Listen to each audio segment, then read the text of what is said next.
5ই আগস্টের পরের অল্প সময়ে শত শত সন্ত্রাসী মুক্তি পায়, যার জন্য তখন কেউই ফোকাসে আসেনি। জাকির খানের জনপ্রিয়তার জন্য তার মুক্তির বিষয়টি ভাইরাল হয়ে যায়, কিন্তু যা ভাইরাল হয়নি তা জানলে আপনার চোখ কপালে ওঠার মতো অবস্থা হয়ে যাবে। জাকির খানের মুক্তির খবর ভাইরাল হলেও আলোচনা আসেনি চুপচাপ মুক্তি পাওয়া শীর্ষ সন্ত্রাসী দি স্টাইলিশ অস্ত্র নাসির। আজকের আপনাদের সামনে তুলে ধরব নাসিরের আমলনামা। নাসিরউদ্দিন চৌধুরী ওরফে শিবির নাসিরের বিরুদ্ধে জোড়াক্ষণ, চাঁদাবাজি, অপহরণ ও অস্ত্র আইনের মামলা ছিল 36টি। একে একে খালাস পেয়েছেন 31টি মামলায়।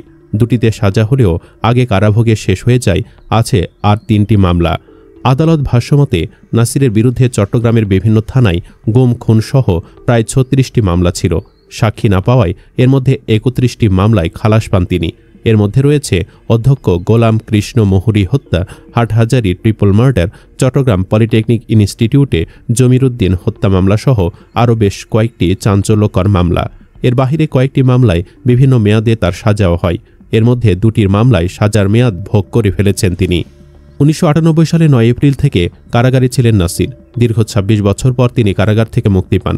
বর্তমানে তার বিরুদ্ধে ফটিকছড়িতে 3টি হত্যা মামলা বিচারাধীন। 3 দশক আগের র্যাব পুলিশ তালিকাভুক্ত শীর্ষ সন্ত্রাসী নাসিরউদ্দিন চৌধুরী ওরফে শিবির নাসিরের নাম শুনলে আতঙ্কিত হয়ে উঠতেন চট্টগ্রামের অনেক বাসিন্দা।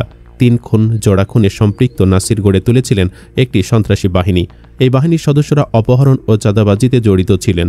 আতঙ্ক ছড়াতে বৃষ্টির মতো গুলি ছুটতেন তারা। তার বাহিনী নাসির বাহিনী নামে পরিচিত ছিল। তাদের বিশাল অস্ত্র ভাণ্ডার ছিল। তার গ্রুপে প্রায় 50 জন সক্রিয় সদস্য ছিল।